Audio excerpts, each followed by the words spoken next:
प्यारे बच्चों नमस्कार। पिछली वीडियो में हमने प्रेजेंट टेंस के प्रकार पढ़ रहे थे और हमने प्रेजेंट इंडेफिनिट टेंस की पहचान, अनुवाद करने का नियम, प्रेजेंट कंटीन्यूअस टेंस की पहचान और अनुवाद करने का नियम हमने पढ़ लिया है। और आज हम प्रेजेंट परफेक्ट टेंस के विषय में पढ़ने जा रहे हैं। चलिए हम लोग स्टार्ट करते हैं। प्रेजेंट परफेक्ट टेंस की पहचान। प्रेजेंट परफेक्ट टेंस की पहचान तो हम देख रहे हैं कि जिस वाक्य के अंत में चुका है, चुकी है, चुके हैं, लिया है, दिया है, खाया है, पिया है आदि शब्द आए तो उसे प्रेजेंट परफेक्ट टेंस समझना चाहिए। अनुवाद करने का नियम। अनुवाद करने का नियम। एक वचनकर्ता के साथ सहायक क्रिया हैज तथा बहुवचनकर्ता के साथ सहायक क्रिया हैव का प्रयोग करते हैं और क्रिया का थर्ड फॉर्म लगाते हैं। इसके बाद हम देखेंगे एग्जाम्पल, उदाहरण। वह स्कूल जा चुका है। उदाहरण हम देखेंगे कि वह स्कूल जा चुका है। तो हम सबसे पहले देखेंगे कि वह जो हमारा सब्जेक्ट है वो एक वचन का है कि बहुवचन है। जैसा कि हम जानते हैं ही सी इट ये कौन से होते हैं? Singular number subject. He see it क्या होते हैं? सिंगुलर नंबर सब्जेक्ट, यानी कि एक वचन करता।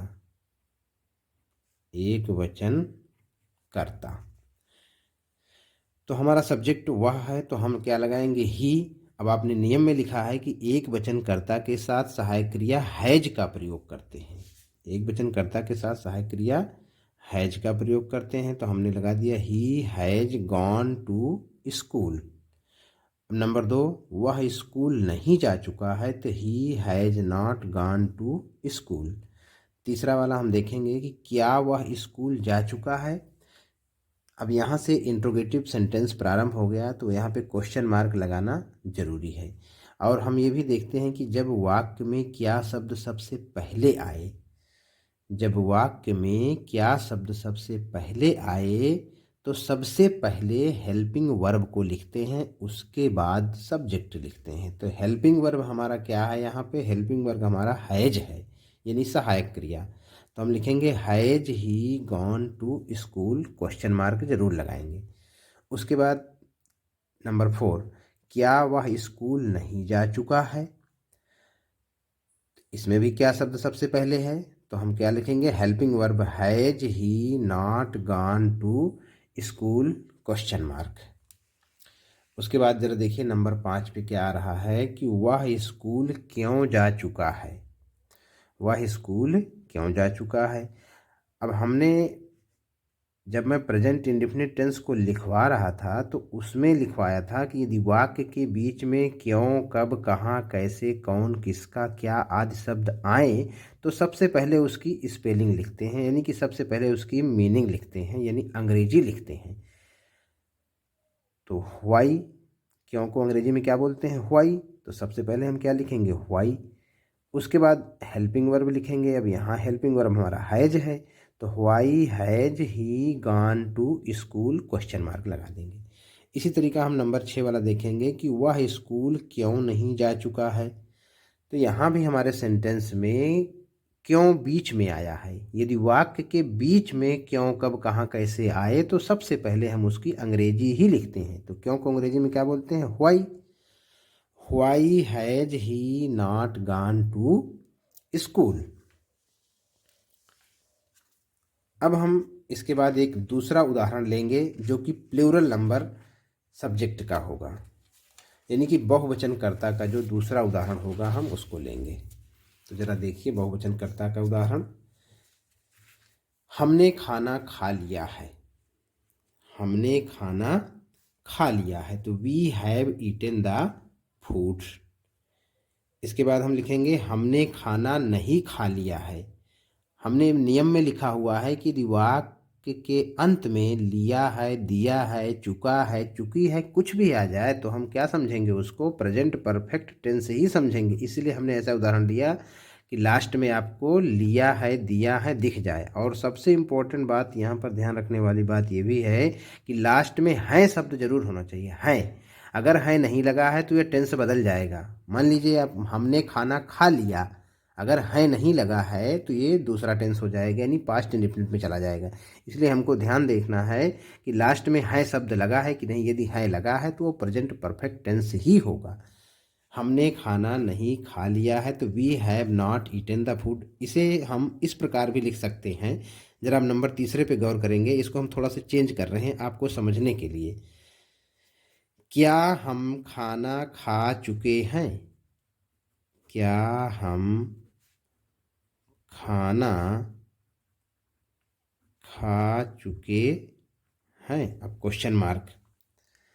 अब अंतर कुछ भी नहीं है, आपका एग्जाम्पल वही है, लेकिन हमने थोड़ा सा यहाँ पे चुका है, चुकी है के फॉर्म में लिख दिया। तो हम सबसे पहले क्या है, तो क्या लिखेंगे हम, आप बताइए जरा इसको सोच के। क्या शब्द सबसे पहले आता है, तो सबसे पहले हम हेल्पिंग वर्ब को बाहर करते हैं, और यहाँ हमारा सहायक क्रिया क्या है, हैव है। तो हम सबसे पहले क्या लिखेंगे, हैव। हैव, अब हम, तो हमको अंग्रेजी में क्या बोलते हैं, have we eaten, EATEN, eaten the food. Question mark जरूर लगाएंगे इंट्रोगेटिव सेंटेंसेस से। अब इसके बाद हम नंबर चौथा लिखेंगे। नंबर 4 पर क्या होगा, क्या हम खाना नहीं खा चुके हैं? क्या हम खाना नहीं खा चुके हैं? तो यहाँ पर भी क्या शब्द सबसे पहले आया, तो हम लिखेंगे हैव, उसके बाद सब्जेक्ट लिखेंगे have we not, have we not eaten the food, question mark हमने लगा दिया। इसके बाद नंबर 5 पर हमारा क्या आता है, नंबर 5 पे आता है हम खाना क्यों खा चुके हैं? क्यों खा चुके हैं, क्वेश्चन मार्क जरूर लगाएंगे। तो हमने ये भी लिखा हुआ है कि वाक्य के बीच में क्यों, कब, कहाँ, कैसे, कौन, किसका, क्या आदि शब्द आए तो सबसे पहले इसकी अंग्रेजी ही लिखते हैं। तो क्यों, क्यों को अंग्रेजी में क्या बोलते हैं, why. Why have, why have we, why have we EATEN eaten the food, question mark जरूर लगाएंगे। इसके बाद नंबर 6 पर आता है कि हम खाना क्यों नहीं खा चुके हैं? हम खाना क्यों नहीं खा चुके हैं, क्वेश्चन मार्क लगाइए जरा इसमें। क्यों शब्द सबसे पहले आया तो हम इसको अंग्रेजी लिखेंगे व्हाई, उसके बाद सहायक क्रिया हमारी क्या होगी, यहाँ पे हमारा सब्जेक्ट प्लूरल नंबर में है तो हम हैव को लगाएंगे, व्हाई हैव, उसके बाद subject why have we not eaten. Eaten हम थर्ड फॉर्म लगा रहे हैं, आप समझ रहे हैं, क्योंकि प्रेजेंट परफेक्ट टेंस में क्रिया का थर्ड फॉर्म ही लगता है। Why have we not eaten the food. आपको मैंने 2 एग्जाम्पल दिया और प्रेजेंट परफेक्ट टेंस को पूरी तरह समझाने का प्रयास किया। यदि आपको समझ में आया है, जैनुन थोड़ा सा भी समझ में आया है, तो आप हमें कमेंट करके ज़रूर बताएंगे। जय हिंद, जय भारत।